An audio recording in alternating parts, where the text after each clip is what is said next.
safe. Let me go to Thanks, Glenn. Let me go to Scott Cleland. He is the guy that wrote the book Search and Destroy. He is the president of Precursor LLC, and I wanted to ask him. Because I think a lot of people will say that this is sci-fi stuff, and it's moving so fast. We're approaching the singularity. You know who Ray Kurzweil is. We're approaching the singularity, and this thing is going to be upon us, and it's going to be too late to have this debate. Tell me the biggest problem that people are not thinking about when it comes to Google and getting into bed with the military. Well, first of all, what Google has done is its mission is to centralize information power. And it's well there. It's the only entity in the world that has a mission to collect all the world's public and private information.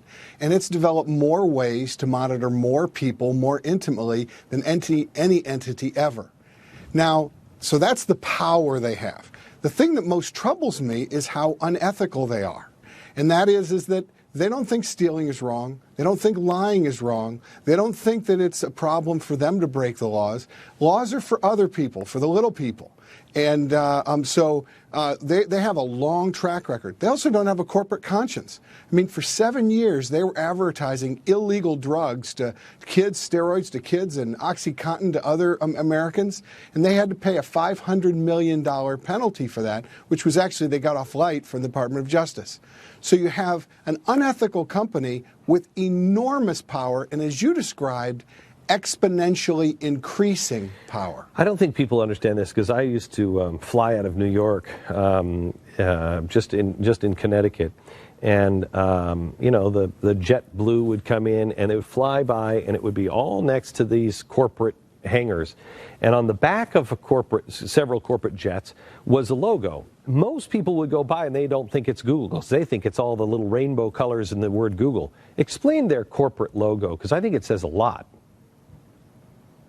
Well, the word Google is a mathematical term spelled differently, but it's basically the largest number ever named. So it's one with 100 zeros behind it. So the ambition they have, that's the thing that's extraordinary. Larry Page, the CEO of Google, has limitless ambition. And there's nothing wrong with ambition if there are checks and balances on that ambition, if there is a rule of law. If there are ethics, some type of conscience that prevents you from using that power. When I wrote the book, the organizing theme was power corrupts, and absolute power corrupts absolutely, which is what Lord Acton said. And in Google's hands, it is playing out every day. They just, they can do whatever they please because they can get away with it. They do. Would you say they do it all in the name of innovation? Would you say that they are the emerging superpower? Possibly the only world superpower? And which one, when does that flip to where they become the dog and not the tail?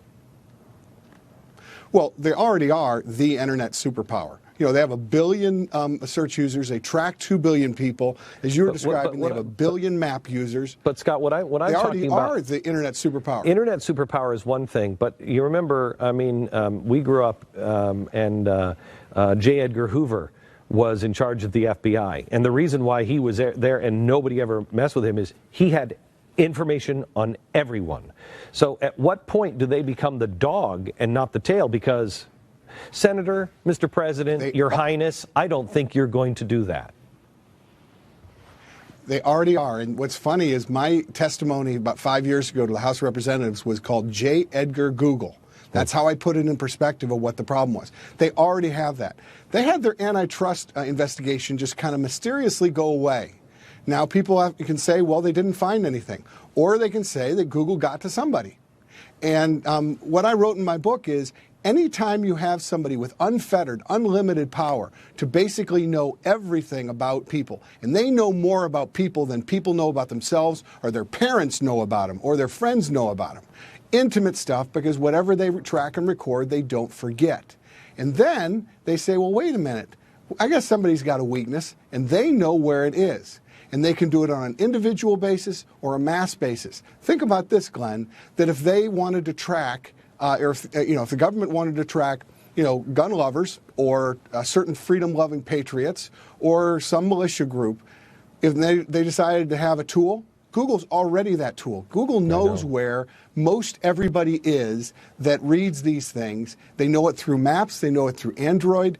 And if the government ever wanted to go by and do a dragnet and collect most of them, Google would be the tool that they would use today. Is there anybody that's really in ethics there? We've got about 30 seconds. Is there any leadership in ethics there at all?